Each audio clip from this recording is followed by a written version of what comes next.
Surely goodness and mercy shall follow me all the days of my life, and I will dwell in the house of the Lord forever.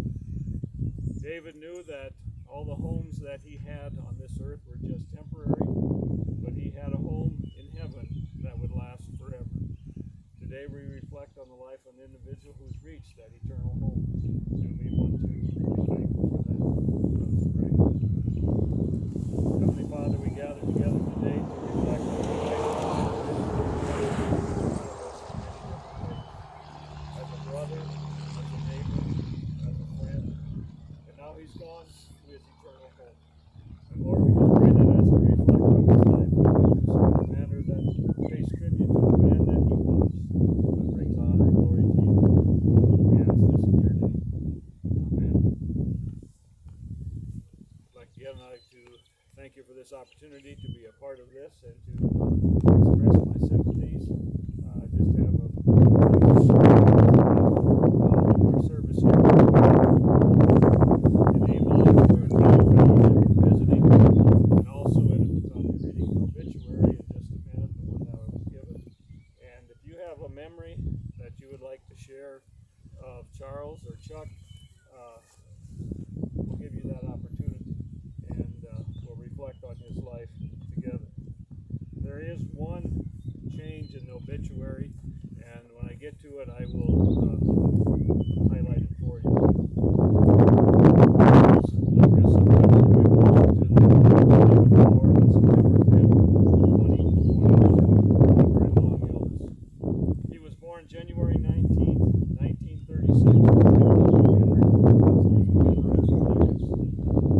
Chuck graduated from Avon High School. He served in the National Guard for 6 years. He worked on TV repair in Avon and worked for Elmer Carl TV out of Gregory. He later moved to Kent, Washington and went to work for Boeing Company. He retired from the Boeing Company in Kent, Washington, working in microelectronics with 29 years of service. Chuck enjoyed reading and traveling and family reunions. He is preceded in death by his parents Henry and Ruth Lukkes, brothers Kenneth and Donald. He leaves behind his wife Arleanne of Federal Way, his son Jameson Lukkes of Seattle, and that, as I understand, has changed because Jameson now has passed away since the funeral, since Charles passed away, so Jameson is no longer with us. Daughter Patricia Smith and grandson Isaac of Middleton, New York. Stepchildren Gary Ryan and wife Sarah, Craig Wine and wife Dee, Roxanne Rolls and husband Gary of Washington State, 6 grandchildren and 4 great-grandchildren. Brothers Ted and wife Carol of Pasco, Washington, Robert and Mary of Westlake, Texas, Richard and Renee of Greenfield, Indiana, and many nieces and nephews. Chuck has a current subscription to the Avon Clarion.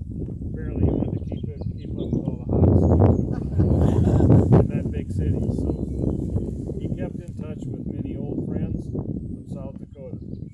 Chuck will be missed and was loved by many. His wife Arleanne sent me a few notes about memories about Chuck, and he was here's what she wrote. Chuck was liked by most everyone he met. He was the favorite uncle of many nieces, nephews, and one of the teenage daughters and girls at her as her grandfather. Following is what my oldest granddaughter, Terry, had on the sympathy card. Chuck made a difference in many lives. We are grateful he was part of our family. We could not ask for a kinder, more caring grandpa, great-grandpa, and stepfather. When Terry was a little girl, she would always say, I went to sit by grandpa at family dinners. From one of Arleanne's brothers, he wrote, I will always remember him with good memories. One that stands out is our trip to Tahiti.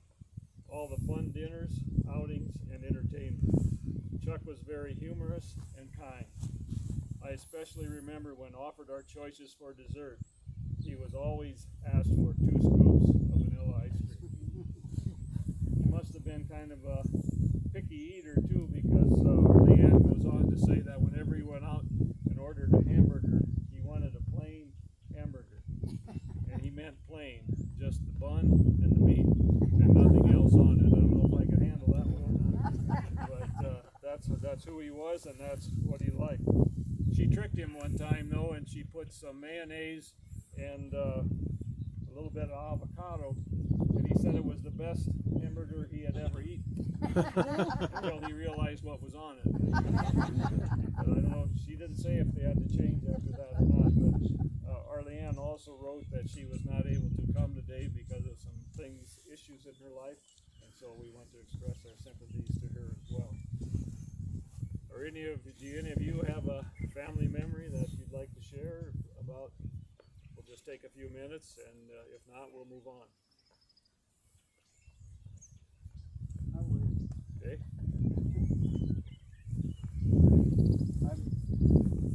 My voice doesn't carry very well.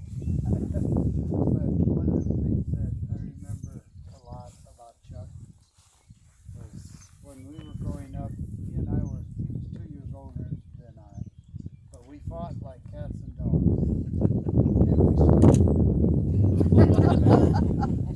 And we had a bed that I'm sure was shaped like this. Because I remember when I slid down from the edge of my bed and I touched him, boy, things never explode. So that's my. You each had your half, and that was it, right? That was it. And as I went over on his half, oh man, it was good. Who won the battles, or was it a tie? Oh, he always won.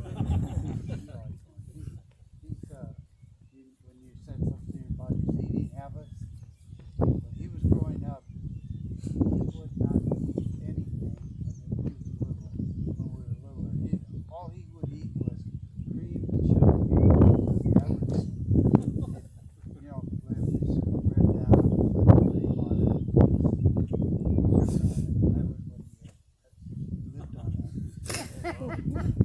So I can understand the hamburger. Hey, anybody else? I want to add to that story.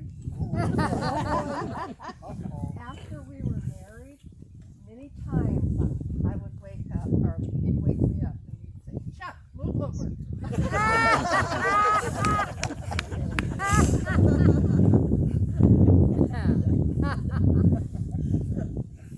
Hey, anyone else? I can tell a few stories, I guess.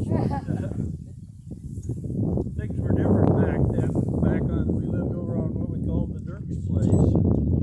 When it came grain harvest time, usually one of the Lukkes boys moved in with us.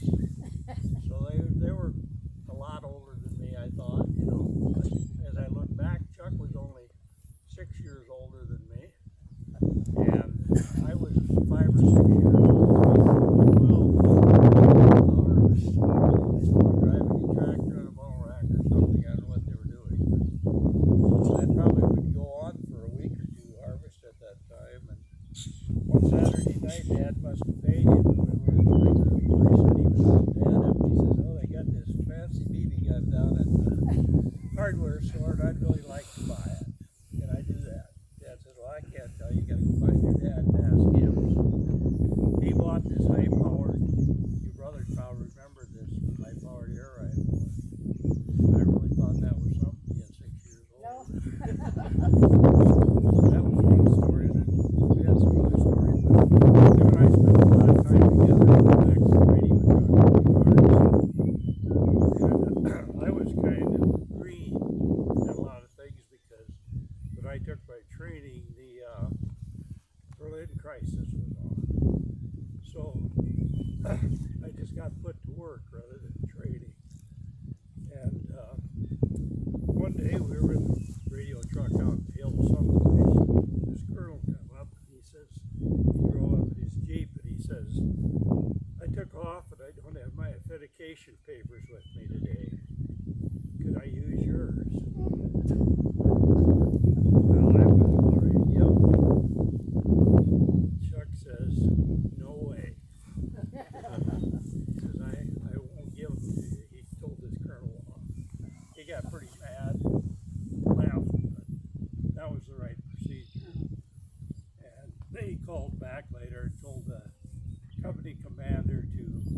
compliment Chuck for following procedure. Instead of the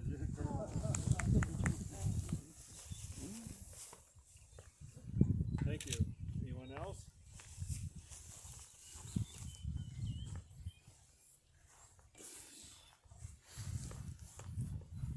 When we know, I understand that Chuck has been sick the last few years. Don't know what that was, but that doesn't matter. But we understand that, when someone's going to leave us, we always kind of like to know where they're going and what they're going to be doing. Well, as I read through Marlene's letter, it was pretty obvious that Chuck must have been preparing his home even early on, because when they met at a fellowship of Christian singles. And then she later introduced him to her family, and they all thought he was okay, and she was glad for that. So they got married. But knowing that his life on earth was spent preparing for that time in eternity. In John chapter 14, Jesus has told his disciples that he's going to be leaving them, and he really can't tell them where he's going. And so he just tries to describe for them what it's going to be like. And in verse 1 of chapter 14 it says, "Do not let your hearts be troubled. Ye believe in God, believe also in me. In my Father's house are many mansions. If it were not so, I would have told you. But I go to prepare a place for you, and if I go and prepare a place for you, I will come again and receive you unto myself, and where I am, there ye may be also." Well, the disciples were a little concerned, and they didn't really know where Jesus was going. But Jesus said unto them, "I am the way, the truth, and the life. No man comes to the Father but by me." So he told them he was going to prepare a place, and he told them how to get there. And we today find words of comfort in that, knowing that we can be preparing ourselves for the place that Christ is preparing for us, even though we don't know when we're going to be a part of that. So we want to find encouragement and comfort. But we also know that life on this earth is temporary. And in 2 Corinthians 5 it says, "We know that if the earthly tent we live in is destroyed, we have a building from God, an eternal house in heaven, not built by human hands. Meanwhile we groan, longing to be clothed instead with our heavenly dwelling, because when we are clothed we will not be found without clothes. For while we are in this tent, we groan and are hurt, because we do not wish to be unclothed. For what is mortal will be swallowed up by life." We know that life on this earth is temporary, and we know that someday we will all stand before the judgment seat of Christ, and we will know then if we have prepared properly for that place. I don't know much about Chuck, but just from reading from his obituary, it seems like he was preparing for that day, and we know that someday we can do the same. I'll close with a word of prayer, and then I'll end with the Lord's Prayer, and invite you to join with me if you would like. Heavenly Father, again we thank you for the life of Charles, Chuck, Lukkes. Thank you for the memories that he has created over these last 85 years. Thank you for his life and for his influence and his impact. We just pray now for this family as they reflect on his life, that as they gather together, that you will help them to find strength and comfort in the memories that have been created. We now return his body back to the earth, ash to ashes, and dust to dust, with the sure and certain hope that someday we will all meet again. We ask this in the name of your Son, Jesus, who has taught us how to pray. Our Father, who art in heaven, hallowed be thy name. Thy kingdom come, thy will be done, on earth as it is in heaven. Give us this day our daily bread, and forgive us our trespasses, as we forgive our trespasses. And lead us not into temptation, but deliver us from evil. For thine is the kingdom, and power, and the glory forever and ever. Amen.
to the south and we get lost.